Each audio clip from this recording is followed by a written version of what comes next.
বিসমিল্লাহ, আলহামদুলিল্লাহ, সালাতু ওয়াসসালামু আলা রাসূলিল্লাহ। আসসালামু আলাইকুম ওয়া রাহমাতুল্লাহি ওয়া বারাকাতুহু। ইনশাআল্লাহ আজ আমরা সূরাতুল আনআমের 17 এবং 18 নম্বর আয়াত পড়ব এবং এই আয়াতগুলা রাসূল সাল্লাল্লাহু আলাইহি ওয়াসাল্লামের কে অ্যাড্রেস করে বলছেন, কিন্তু পুরা উম্মতকে। এবং এখানে আল্লাহ যদি কাউকে সাহায্য করতে চান তাহলে কেউ ক্ষতি করতে পারবে না, এবং আল্লাহ যদি কারো কোনো ক্ষতি করতে চান তাহলে কেউ তার সাহায্যে আসতে পারবে না। এই যে একটা বড় একটা সান্ত্বনা as a Muslim, as a movement, যারা আল্লাহকে আমরা বিলিভ করি, এরকম পাওয়ারফুল মেসেজ। যেমন রাসূল সাল্লাল্লাহু আলাইহি সাল্লামের উপরে একটা শান্তির বাণী ছিল যে, হে নবী, আপনি মক্কায় মনে করছেন যে খুবই উইক, লোকরা কষ্ট দিচ্ছে, লোকরা থ্রেটনিং দিচ্ছে, ইনসিকিউর ফিল করছেন। কেন ইনসিকিউর ফিল করবেন? আল্লাহ যদি কাউকে সাহায্য করতে চায়, আর তাহলে কে আছে যে ক্ষতি করবে? সো এরকম টাইপের মেসেজ, পাওয়ারফুল মেসেজ যেমন রাসূল সাল্লাল্লাহু আলাইহি সাল্লামের জন্য সান্ত্বনার বাণী ছিল, সেরকম আমাদের জন্য হওয়া উচিত। এই যে এই আকীদার কনসেপ্টটা সব মক্কি সূরার একটা মেন থিম, এবং এরকম পাওয়ারফুল আয়াত থেকে আমরা আজ হেদায়েত নেওয়ার চেষ্টা করব। 17 এবং 18 নম্বর আয়াত। আউযু বিল্লাহি মিনাশ শাইতানির রাজীম। وَإِن يَمْسَسْكَ اللَّهُ بِضُرٍّ فَلَا كَاشِفَ لَهُ إِلَّا هُوَ وَإِن يَمْسَسْكَ بِخَيْرٍ فَهُوَ عَلَى كُلِّ شَيْءٍ قَدِيرٌ। এই ইয়ামসাসকাল্লাহ, এন মানে হচ্ছে যদি, ইয়ামসাসকাল্লাহ, আল্লাহ আপনাকে টাচ করেন। মাসসা মানে হচ্ছে টাচ করা। আল্লাহ যদি টাচ করেন, হে নবী, কা মানে আপনি, হে নবী, কি টাচ করেন? দোর, একটা অ্যাফ্লিকশন, একটা ক্ষতি। ফালা কাশিফা লাহু ইল্লাহু, তাহলে কেউ এটাকে কাশফ করতে পারবে না। কাশফ মানে কি? রিমুভ করতে পারবে না। মনে করেন যে ক্ষতিটা এসে একটা পর্দার মতন ঢেকে নিলে এখন ওই পর্দাটাকে হটিয়ে দিতে হবে, ওই কাপড় দ্বারা ঢেকে রাখলে কাপড়টাকে হটিয়ে দিতে হবে। এটা হচ্ছে কাশফ। কেউ যখন, একটা মহিলা যখন তার মুখের পর্দাটা হটিয়ে দিতে পারে, কাশাফাত আন ওয়াজহিহা, সো এটা মানে হচ্ছে হটিয়ে দেওয়া। তার মানে এই ক্ষতিটাকে আর কেউ হটাতে পারবে না, ইল্লাহু, এক্সেপ্ট আল্লাহ ছাড়া। আর এখানে অপোজিটটা কি? ওয়া ইন ইয়ামসাসকা বিখাইরিন, এবং আল্লাহ যদি আপনাকে স্পর্শ করে, এই যে মাসসা করে, ইয়ামসাসকা বিখাইর, কোনো একটা ভালো দ্বারা, ফাহুয়া আলা কুল্লি শাইইন কাদির, তাহলে জেনে রাখুন যে আল্লাহ সুবহানাহু ওয়া তাআলা আলা কুল্লি শাই, সব কিছুর উপরে, কুল্লি শাই কাদির, ওনার পাওয়ার আছে, ওনার ক্ষমতা রয়েছে। 18 নম্বর আয়া, ওয়া হুয়াল কাহিরু ফাওকা ইবাদিহি ওয়া হুয়াল হাকীমুল খাবীর। ওয়া হুয়াল কাহির, এবং তিনি আল্লাহ, যিনি হচ্ছে কাহির, উনি নিয়ন্ত্রণকারী। কাহারা, কাহারা মানে হচ্ছে অন্যদেরকে ঘাড় মটকায়, তাদেরকে মাথা উঠাতে দিচ্ছে না, এরকম হচ্ছে কাহের। মনে করেন অপোজিট সাইডে কেউ একটু নাড়াচড়া করে উঠতে যাচ্ছে, যে কাহের সে তাকে সঙ্গে সঙ্গে দাবায় থামায় দিচ্ছে, এটা অনেকটা এরকম কার। ওই জন্য এখানে একটা পাওয়ার শো করে, কাহের। ওয়াহুয়াল কাহের। এবং আল্লাহ বলছেন ফাওকা ইবাদিহি, ওনার বান্দা, এবং বান্দা ইনক্লুডস এভরিথিং, ওনাদের উপরে আছেন। এই যে কাহের, ওই জন্য কাহেরের একটা ক্যারেক্টার যে তার একটু উপরে থাকতে হবে। মনে করেন যখন জেলখানা থাকে এবং দেখেন না, একটা উপর জায়গাতে বসে থাকে পাহারাদার। কারণ কি? কারণ তার কাহার করতে হলে ওরকম একটা পজিশন নিয়ে থাকতে হবে যেটা অন্যরা সবাই তার নিচে থাকে। ওই জন্য এই যে ফাওকা ইবাদিহিটা এইসব মিনিং ক্যারি করে, যে আল্লাহ সুবহানাহু ওয়া তাআলা কাহিরু ফাওকা ইবাদিহি, এবং ওয়া হুয়াল হাকীমুল খাবীর, এবং উনি, ওনার হিকমা আছে এবং ওনার সব কিছু উনি জানেন। খাবীর, খাবারার এক্সাজারেশন ফর্ম হচ্ছে খাবীর। ওয়া হুয়াল কাহিরু ফাওকা ইবাদিহি ওয়া হুয়াল হাকীমুল খাবীর। এই যে কত সুন্দর এবং পাওয়ারফুল এই দুইটি আয়াত নিয়ে আমরা কিছু অ্যানালিসিস এবং হেদায়েত নেওয়ার চেষ্টা করি in the coming 10 or 15 minutes. প্রথমত আমরা একটু লিঙ্ক আপ করার চেষ্টা করি। এই 17 নম্বর আয়াত হচ্ছে তার আগের আয়াতে, যেটা আমরা আগেরবার কভার করেছিলাম এর আগের আয়াতের সাথে। এর আগের আয়াতে যদি আপনাদের খেয়াল থাকে, সেখানে আল্লাহ সুবহানাহু ওয়া তাআলা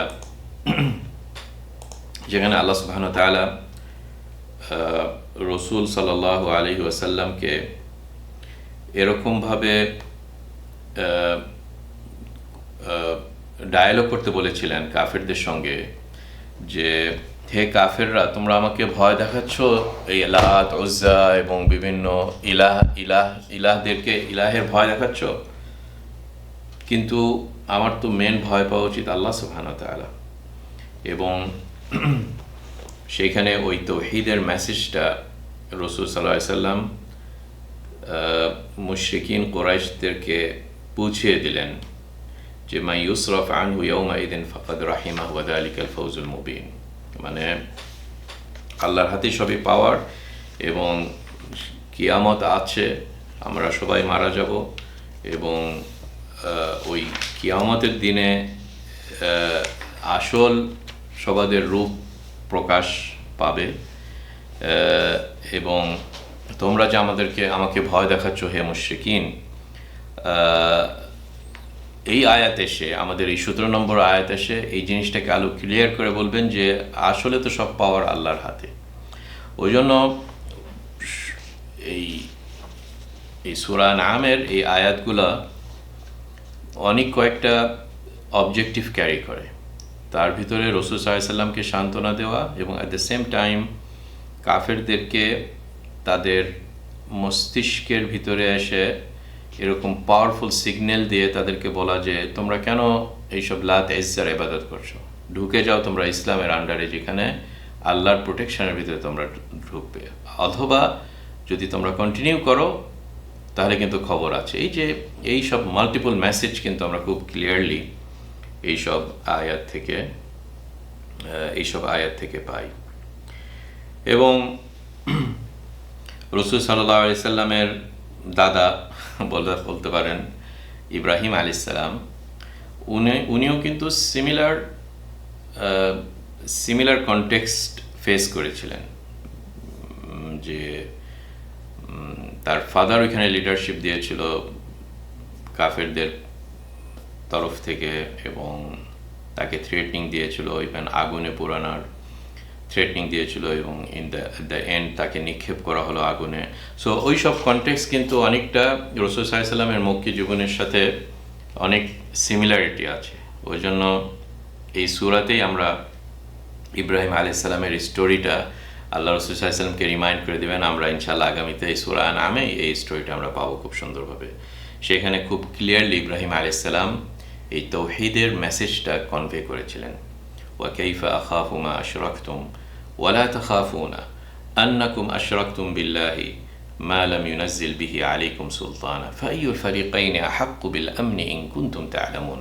আপনাদের জন্য এটা হোমওয়ার্ক রেখে দিই, আপনারা সার্চ করবেন সূরা নামের এই আয়াতটা কোথায় আছে এবং মানেটা আপনারা পড়ে নেবেন। কিন্তু সংক্ষেপে ইব্রাহিম আলাইহিস সালাম তার কওমকে আস্ক করছে কিভাবে সম্ভব, এই যে রিটোরিক্যাল কোশ্চেনটা, এটা একটা সবসময় একটা পাওয়ারফুল টুল এই মক্কি সূরাতে, যে কিভাবে সম্ভব যে তোমরা যে আমাকে ভয় দেখাচ্ছ, কাইফা আখাফু মা আশরাকতুম, কিভাবে সম্ভব যে আমি তোমরা যার সাথে শিরক করছো, এই সব বিভিন্ন পাথর দ্বারা তৈরি কিছু স্ট্যাচু, মূর্তি, কিভাবে সম্ভব যে আমি এদেরকে ভয় পাবো, অথচ আমার আল্লাহ তাকে তোমরা ভয় পাচ্ছ না, আর তোমরা চাচ্ছ যে আমি তোমাদের এই গডদের ভয় পাই। এটা কিভাবে সম্ভব? হতেই পারে না, এরকম কখনো এটা হতে পারে না।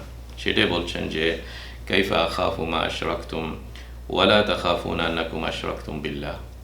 কাজে আসলে আমাদের ভিতরে যদি সত্যিকার অর্থে এই তাওহীদের এই বেসিক কনসেপ্টটা সবসময় থাকে, তাহলে আমাদের অ্যাংজাইটি আসলে মানে সবসময় অ্যাংজাইটি থাকার আর কোনো কারণ নাই। যখন আমরা দুনিয়াতে এরকম বিভিন্ন ক্যালামিটি, বিভিন্ন থ্রেটনিং, বিভিন্ন এইসব ফেস করি, আমাদের সবসময় এরকম টাইপের আয়াত সামনে নিয়ে এসে আমাদের দিলের ভিতরে একটা সান্ত্বনা আসবে, এবং সত্যিকার অর্থে যদি আমরা এগুলা উচ্চারণ করি উইথ দ্য মিনিং, তাহলে অবশ্যই এটা একটা বড় বড় একটা টেনশন মুক্তির একটা বড় কারণ। আমরা দৌড় মারি বিভিন্ন সাইকোলজিস্টের কাছে, বিভিন্ন ওষুধ খাই, দুনিয়াবি বিভিন্ন পদ্ধতি অবলম্বন করি, কিন্তু এই যে স্পিরিচুয়াল সাইডটা যখন আপনি যে ধরবেন সেই রশি, যেটা হচ্ছে আল্লাহ সুবহানাহু ওয়া তাআলা, হাসবুনাল্লাহু ওয়া নি'মাল ওয়াকিল, এটা ইব্রাহিম আলাইহিস সালাম যখন ওনাকে আগুনে নিক্ষেপ করা হয়েছিল উনি এই কথা বলেছিলেন, হাসবুনাল্লাহু ওয়া নি'মাল ওয়াকিল, আল্লাহ আমার জন্য যথেষ্ট, আমি অন্য কারোর কাছ থেকে কিছু চাই না। গাজাতে যখন এইসব বিভিন্ন বোম পরে ইসরায়েলরা, আপনারা দেখেছিলেন এই বিগত যেই যুদ্ধের সময় সবসময় মহিলা, নারী, শিশু, যুবক, বৃদ্ধ সবাদের মুখে কিন্তু এই কথাটা বারবার আমরা শুনতে পেতাম, হাসবুনাল্লাহ হাসবুনাল্লাহ।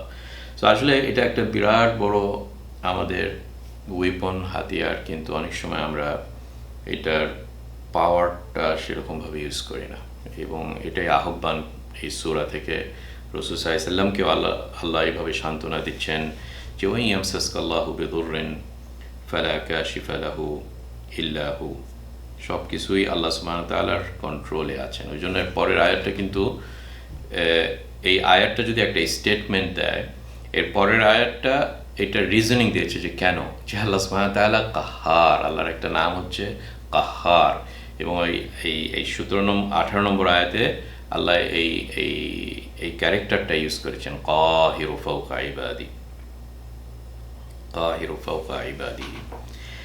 এবং আসলে এইটাই হচ্ছে একটা বিগ পাওয়ার, একটা ইন্ডিভিজুয়াল পারসন যার ম্যাটেরিয়াল সেন্সে মিলিটারি পাওয়ার নাই, এত বেশি সংখ্যা নাই ইন টার্মস অফ আর্মি, এত বেশি কিছুই নাই, অপোজিট সাইডে কাছে যেটা আছে সেটার সাথে কম্পেয়ার করলে in terms of number of military, in terms of money, টাকা পয়সা, ইন টার্মস অফ ম্যাটেরিয়াল পাওয়ার, কিন্তু এত গ্যাপ একটা রসুল যেমন ইব্রাহিম আলাইহিস সালাম, আর অপোজিট সাইডে একটা আর্মি অফ পিপল, এখানে রসুল সাল্লাল্লাহু আলাইহি ওয়াসাল্লাম, অপোজিট সাইডে কুরাইশদের যত কিছু আছে, এইখানে হুদ আলাইহিস সালাম, আর অপোজিট সাইডে তার কওম, এই কন্ট্রাস্ট যখন আপনারা করবেন দেখবেন যে হিউজ গ্যাপ, এবং এইসব গ্যাপকে ফিল আপ করে এরকম টাইপের পাওয়ারফুল মেসেজ, যখন বলবেন যে ম্যাটেরিয়াল সেন্সে এত গ্যাপ থাকলেও জেনে রাখো নন ম্যাটেরিয়াল আলিমুল গাইবে, যেটা তোমরা দেখতে পাও না, সেইখানে কিন্তু আমার একটা সিক্রেট পাওয়ার আছে, তিনি হচ্ছে আল্লাহ সুবহানাহু ওয়া তাআলা। এবং এরকম টাইপের চ্যালেঞ্জই কিন্তু সব আম্বিয়াগণগুলো করতেন, এবং এই মক্কি সূরা এসে আমাদেরকে এরকমই শিখিয়ে দেয়। আমি এখন রেকর্ড করছি, আজ মনে হয় 4 অথবা 3 মুহররম মাসের 3, এবং অলওয়েজ আমরা মুহররম মাসে আমরা স্মরণ করি রাসূল সাল্লাল্লাহু আলাইহি ওয়াসাল্লামের হিজরা, মক্কা থেকে যখন আবু বকরকে নিয়ে উনি মদিনাতে গেলেন, এবং এই হিজরার ভিতরে আমরা এরকম টাইপের আয়াতের নমুনা পাই, যখন গার থোরে রাসূল সাল্লাল্লাহু আলাইহি ওয়াসাল্লাম শেল্টার নিলেন, এবং মক্কার কুরাইশরা সার্চ করতে করতে ওই গুহার ওইখানেই আসলো, এসে তারা দেখতে পাচ্ছে গুহা থেকে যে মুশরিকিনরা আছে। আবু বকর রাদিয়াল্লাহু আনহু রাসূল সাল্লাল্লাহু আলাইহি ওয়াসাল্লামকে বললেন যে হে রসুল, এরা যদি একটু জাস্ট পায়ের দিকে একটু মাথাটাকে নিচে করে একটু নিচের দিকে তাকায় আমাদেরকে দেখে ফেলবে। ওদিকে কোরাইশরা তো ডিক্লেয়ার দিয়েছে গ্র্যান্ড প্রাইজ অফ 100টা উট, যে রাসূল সাল্লাল্লাহু আলাইহি ওয়াসাল্লামকে ইদার জীবিত অথবা মৃত অবস্থায় নিয়ে আসতে পারে। কাজে সবাই সার্চ করছে রাসূল সাল্লাল্লাহু আলাইহি ওয়াসাল্লামকে। তো তখন এরকম টাইমে যখন সবচেয়ে লোয়েস্ট পয়েন্টে চলে যায় একটা একটা নবী অথবা একটা রসুল অথবা তাদের যারা ফলোয়ার্স, যে মনে করবেন যে দুনিয়ার সব কিছুই আপনার এগেনস্টে, কোনোভাবেই মেলানো যাচ্ছে না, কমন সেন্স অ্যাপ্লাই করে, সেই সময় দেখেন রাসূল সাল্লাল্লাহু আলাইহি ওয়াসাল্লাম কি বললেন আবু বকরকে, ইয়া আবা বকর মা যান্নাকা বিইথনাইনি আল্লাহু থালিথুহুমা, হে আবু বকর তুমি কি ভেবেছো আমরা দুইজন আছি এই গুহাতে, আবু বকর আর রসুল? হাউ অ্যাবাউট মনে করো আল্লাহু থালিথুহুমা, যে আল্লাহ হচ্ছে তৃতীয় জন আমাদের সাথে আছে এখন। এইটা যখন আমরা মনে করব, এবং এই আল্লাহর ক্যারেক্টারটা তারপরে আয়াতে আসলো 18 নম্বর, ওয়া হুয়াল কাহিরু ফাওকা ইবাদি, আল্লাহ উপর থেকে সব কিছুই দেখছেন এবং ওনার সব কিছুই কন্ট্রোল। মনে করেন আপনার দাবা খেলার চেস আছে, আপনি সব কিছু এই রাজাকে হটাতে পারছেন, রানীকে আবার ওইদিকে নিয়ে যেতে পারছেন, আপনারা সোলজারকে হটাতে পারছেন, জাস্ট খেলছেন আপনার হাত দ্বারা। এটা হচ্ছে কাহিরু ফাওকা ইবাদির একটা নমুনা। তো যখন এরকম কথা বললেন আবু বকরের দিলে এরকম সান্ত্বনা আসলো। সো দিস ইজ দ্য রসুল। কেন রসুলরা এরকমই আছে, তাদের ভিতরে এরকম আকীদা ছিল যে আল্লাহ সুবহানাহু ওয়া তাআলা সব কিছু কন্ট্রোল করেন এবং আমি আল্লাহর জন্যই তো কাজ করছি, নো পরোয়া। পুরা দুনিয়াটা আমার এগেনস্টে হলেও আল্লাহ আমাকে একটা ওয়ে ব্যাক করে দিবেন। ওয়া মান ইয়াত্তাকিল্লাহা ইয়াজআল লাহু মাখরাজা, চাই আল্লাহকে ভয় করে আল্লাহ তার জন্য একটা ফাইন্ড আউট করে দেন একটা ওয়ে। সিমিলার জিনিস আমরা দেখেছি, ওই জন্য সূরা তাওবাতে এই এই গুহার ভিতরের ঘটনাতে আল্লাহ সুবহানাহু ওয়া তাআলা বলছেন যে ইয়াকুলু লিসাহিবিহি লা তাহজান, তুমি ভয় পেও না, ইন্নাল্লাহা মা'ানা, আল্লাহ আমাদের সাথে আছে। সো ইন্নাল্লাহা মা'ানা এরকম কনসেপ্টটাই কিন্তু আসলে খুবই পাওয়ারফুল। আমি বলতে চাচ্ছিলাম এরকম অনেক স্টোরি, সব নবীদেরই আমরা স্টোরি বলতে পারবো, কিন্তু সময় যেহেতু কম, আপনারা ইনশাআল্লাহ সবাই জানেন, এটা জাস্ট একটা স্মরণ করে দেওয়া হচ্ছে। ওয়াদাক্কির ফাইন্না যিকরা তানফাউল মুমিনিন। মূসা আলাইহিস সালামেরও সিমিলার ঘটনা, বনি ইসরায়েলদেরকে নিয়ে যেতে যেতে যেতে যেতে সামনে সমুদ্র, আর পিছনে দেখতেই পাচ্ছে যে বিশাল বড় আর্মি উইথ দি সবচেয়ে কন্টেম্পোরারি ম্যাটেরিয়াল, উইপন্স এবং পাওয়ার এবং সব কিছু নিয়ে আসছে ফেরাউন। তো এইটার ঘটনা তো আমরা পড়ে থাকি, তাই না? সূরা আপনারা সার্চ করবেন, সূরা শুআরাতে পাবেন যে ক্বালা কাল্লা ইন্না মাইয়া রাব্বি সায়াহদিন। সাথে অন্যরা সবাই, যেহেতু এটা বিলিফ সিস্টেমে, তার সাথে অন্যরা ভয় পেয়ে যায়, এটা ন্যাচারাল, তাই না? যে আমরা যখন এরকম জিনিস এনকাউন্টার করি, আমাদের ঈমান যখন কম থাকে সঙ্গে সঙ্গে আমরা ভয় পাই, আরে তো ফেরাউন আসছে। তখন যাদের ভিতরে ঈমান আসলে আছে, যেমন মূসা আলাইহিস সালাম, তখন তিনি এরকম সিচুয়েশনে কি বললেন, ক্বালা কাল্লা, এই যে কাল্লা ওয়ার্ডটা মানে উড়িয়ে দেওয়ার মতন ওয়ার্ড, তোমরা আমাকে ভয় দেখাচ্ছ, নো পরোয়া, এরকম টাইপের। কাল্লা ইন্না মাইয়া রব্বি, আমার সাথে আমার রব আছে, সায়াহদিন, নিশ্চয়ই না আমাকে হেদায়েত দিবেন, একটা ওয়ে বের করে দিবেন, যেটা হচ্ছে ইয়াজআল লাহু মাখরাজা। যদি আপনারা লিঙ্ক আপ করতে চান সব আয়াতগুলো সূরা তালাক, যে আল্লাহ একটা ওয়ে বের করে দেবে। কাজে যদি আমাদের আসলে ওরকম লেভেলে আমরা যেতে পারি, আনফর্চুনেটলি আমরা ওরকম লেভেলে যেতে পারি না। অনেক সময় এইসব বলি হাসবি আল্লাহ, কিন্তু ভিতরে কিন্তু ওই রকম আকীদা আমরা আসতে পারি না। ওই জন্য জিনিসগুলো খুবই সিম্পল। অনলি থিং যে আমিও ক্লেম করছি না, আমিও এরকম আকীদা রাখি না, আই মিন এরকম ফেথ, ইয়াকিন যে লেভেলে, এবং দোয়া করি, আমরা সবাই দোয়া করি আল্লাহর কাছে জন্য আল্লাহ আমাদেরকে ওরকম ফেথ দেন যেখানে এই এবং তাকওয়া দেন, যেখানে আমরা এইসব আয়াতকে এত ইয়াকিনভাবে নিতে পারি যে আল্লাহ আমাদেরকে এরকম পথ বের করে দেন। এবং একত্রে যদি আমরা as a individual, as a family, as a community, as a Muslim উম্মা, যদি আমরা সবাই এইভাবে মেহনত করে এদিকে উঠতে পারি, তাহলে নিশ্চয়ই একটা চেঞ্জ আসবে এই উম্মতের, তাই না? নিশ্চয়ই একটা চেঞ্জ আসবে। এবং আমরা এখন কি অবস্থায় আছি, অনেক নিচে আছি, এবং এরকম মক্কি সূরাগুলো আমাদেরকে ওই উপরে উঠানোর প্রেসক্রিপশন এইভাবে দেন as an individual, as a society, as a community, as a country, as a specially লিডারশিপদের ভিতরে যদি এরকম থাকে। সো আলহামদুলিল্লাহ, আমার মনে হয় এই আয়াতগুলো আমাদেরকে ইনশাআল্লাহ অনেক মেসেজ দেয়, এবং আপনাদেরকে অ্যাজ এ হোমওয়ার্ক এইসব বিভিন্ন নবীগণদের স্টোরি আপনারা পড়ুন, পার্টিকুলারলি সূরা হুদ। মানে সূরা হুদ কেন, সূরা হুদের ভিতরে অনেক নবীদের ঘটনা আছে, কিন্তু কেন এই সূরাটার নামই হয়েছে হুদ? অন্য নবী কেন ওখানে, যেমন থামুদ কেন হয়নি সূরাটার নাম, অথবা অন্য কোনো নবীকে কেন আনেনি? থামুদ মানে সালেহ কেন হয়নি, অথবা ওয়াইলা আদিন আখাহুম হুদা। তো ওইখানে যদি আপনারা দেখবেন যে ওইখানে আল্লাহ সুবহানাহু ওয়া তাআলা এই হুদের একটা মেইন ক্যারেক্টার। কারণ হুদ মানে কি? হুদ মানে আদ কওম, এবং আদ মানে কি? আদ মানে হচ্ছে তাদেরকে আল্লাহ সুবহানাহু ওয়া তাআলা পাওয়ার দিয়েছিলেন। তারা ছিল জায়েন্টস, তারা ম্যাটেরিয়ালস লাইফে এবং রিসোর্সগুলোকে তাদের ইচ্ছামতো তাদের কন্ট্রোলে এনেছে, টু দ্য এক্সটেন্ট যে তারা একটা সময় বলেই ফেলছিল মান আশাদ্দু মিন্না কুওয়া, আমাদের থেকে আর কে আছে যে এত বেশি পাওয়ারফুল। অনেকটা ট্রাম্পের মতো না, যে আমরা হচ্ছে সবচেয়ে পাওয়ারফুল নেশন।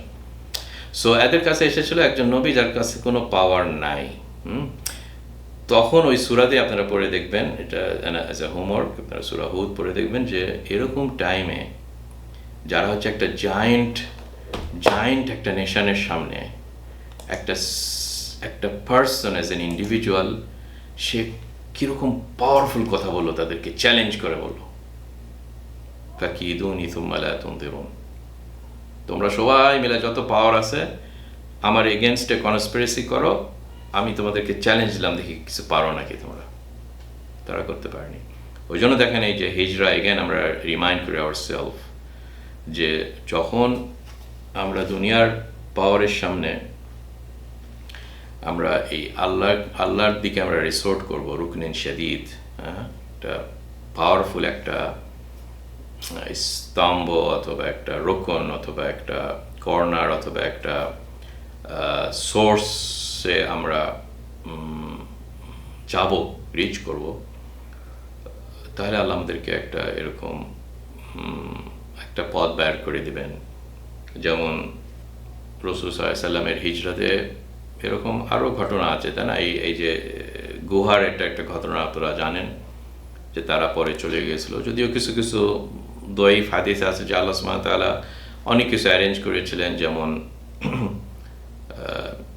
মাকড়সা এসে একটা জাল বানালো, যদিও হয়তো ইনফরমেশনটার অথেন্টিসিটি নিয়ে কিছু কোশ্চেন আছে, কিন্তু ইটস নট আনলাইকলি। মানে আল্লাহর পাওয়ার তো কাহির ফাওকা ইবাদি। যখন আল্লাহ কাহির হয়ে থাকেন তখন যেটা হয় যে আল্লাহ ন্যাচারে সবাই এসে আল্লাহর আর্মি হয়ে যান। ওই জন্য একটা মাকড়সা থেকে আর্মি বানানো তো এটা আল্লাহর জন্য সবচেয়ে ইজি ব্যাপার। সো ওই জিনিসগুলা মানে এগুলা কোনো আল্লাহর মানে এই কাহিরও যেটা আমরা বললাম, এগুলার নমুনা অন্য স্টোরির সামনে বোঝা যায় যে হোয়াট ডাজ কাহির মিন। কাহির মিনস যে আল্লাহ সুবহানাহু ওয়া তাআলা অপোজিট পার্টিরা যতই চেষ্টা করুক না কেন আল্লাহ তাদের মাথাটা দাবায় দিবে। এবং কিভাবে দাবা দেন? কিছু কিছু ক্ষেত্রে বাতাসকে বলবেন যে তুমি, হে বাতাস তুমি হচ্ছে আমার আর্মি, হে মেঘ তুমি আমার আর্মি, হে পাহাড় তুমি আমার আর্মি, হে সমুদ্র তুমি আমার আর্মি, তুমি খুলে যাও, হে সমুদ্র তোমাকে আমি কমান্ডস দিচ্ছি, তুমি দুই ভাগ হয়ে যাও এবং মূসাকে যেতে দাও, হে সমুদ্র। হয়ে গেল।